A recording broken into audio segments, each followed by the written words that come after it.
Hi hello నమస్తే అస్సలాము అలైకుం. Welcome back to Tara's Dubai life style.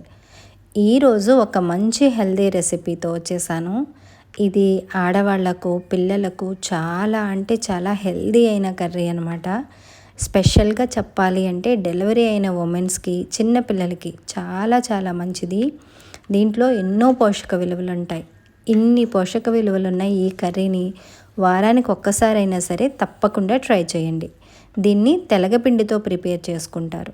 తెలగపిండి నువ్వుల నుండి ఆయిల్ని సపరేట్ చేసిన తర్వాత వచ్చిన వేస్టేజ్. ఇలా వచ్చిన వేస్టేజ్ని నీట్గా వాష్ చేసి డ్రై చేస్తారు. అలా డ్రై అయిన పౌడర్ని తెలగపిండి అంటారు. ఈ తెలగపిండితో ఎన్నో రకాలుగా కర్రీస్ని కుక్ చేసుకోవచ్చు.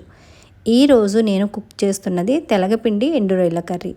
దీన్ని ఎలా ప్రిపేర్ చేసుకోవాలో దీని ప్రాసెస్ ఏంటో చూసేద్దాం. దానికోసం ఒక బౌల్లోకి అరకప్పు ఎండు రొయ్యల్ని తీసుకొని శుభ్రంగా హాట్ వాటర్తో 2-3 సార్లు నీట్గా వాష్ చేసుకొని వీటిని పక్కన పెట్టుకోవాలి. ఇప్పుడు స్టవ్ పైన బౌల్ని పెట్టుకొని 2 కప్పుల వాటర్ని వేసుకోవాలి. దీనిలోకి పెద్దగా కట్ చేసుకున్న ఒక ఆనియన్ అలాగే 3 పచ్చిమిర్చి ముక్కల్ని వేసుకొని ఒక 2 పొంగులు వచ్చేంత వరకు మరిగించుకోవాలి. ఇలా వాటర్ బాగా మరిగిన తర్వాత అరకప్పు తెలగపిండిని ఉండలు లేకుండా వేస్తూ కలుపుతూ బాగా కలుపుకోవాలి. మూత పెట్టేసి ఒక 10 నిమిషాలు మీడియం ఫ్లేమ్లో కుక్ చేసుకోవాలి. 10 నిమిషాల తర్వాత చూడండి పిండి కాస్త ఉడికింది. ఇప్పుడు దీనిలోకి రుచికి సరిపడినంత సాల్ట్ను కూడా వేసుకొని బాగా కలుపుకొని ఈ నీళ్ళన్నీ ఎగిరేంత వరకు పిండి బాగా ఉడికేంత వరకు ఉడికించుకోవాలి. ఇలా ఉడకడానికి మరొక 10 నిమిషాల టైం అయితే పడుతుంది. ఇలా బాగా ఎగిరిన తర్వాత స్టవ్ని లో ఫ్లేమ్లో పెట్టుకోవాలి.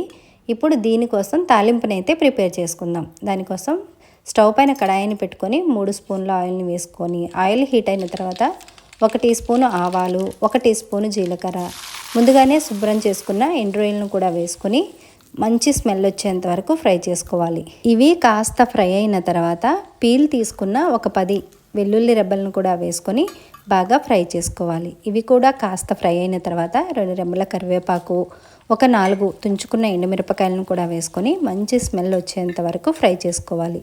ఇవి బాగా ఫ్రై అయిన తర్వాత ముందుగానే ఉడికించి పెట్టుకున్న తెలగపిండిలోకి వేసేసుకొని మూత పెట్టేసి స్టవ్ ఆఫ్ చేసేసుకోవాలి. ఇలా తాలింపుని వేసిన తర్వాత ఒక 2-3 నిమిషాలు మూత పెట్టుకోవడం వల్ల కర్రీకి మంచి స్మెల్ అలాగే ఒక మంచి టేస్ట్ అనేది అయితే వస్తుంది. ఇప్పుడు ఒక 3 నిమిషాల తర్వాత బాగా కలుపుకొని వేడివేడిగా అన్నంతో సర్వ్ చేసేసుకోవడమే. అంతేనండి, చాలా ఈజీగా చాలా టేస్టీగా చాలా హెల్దీగా తెలగపిండి ఎండు రొయ్యల కర్రీ అయితే రెడీ అయిపోయింది. ఇంకా దీన్ని సర్వింగ్ బౌల్లోకి తీసుకొని సర్వ్ చేసేసుకోవడమే.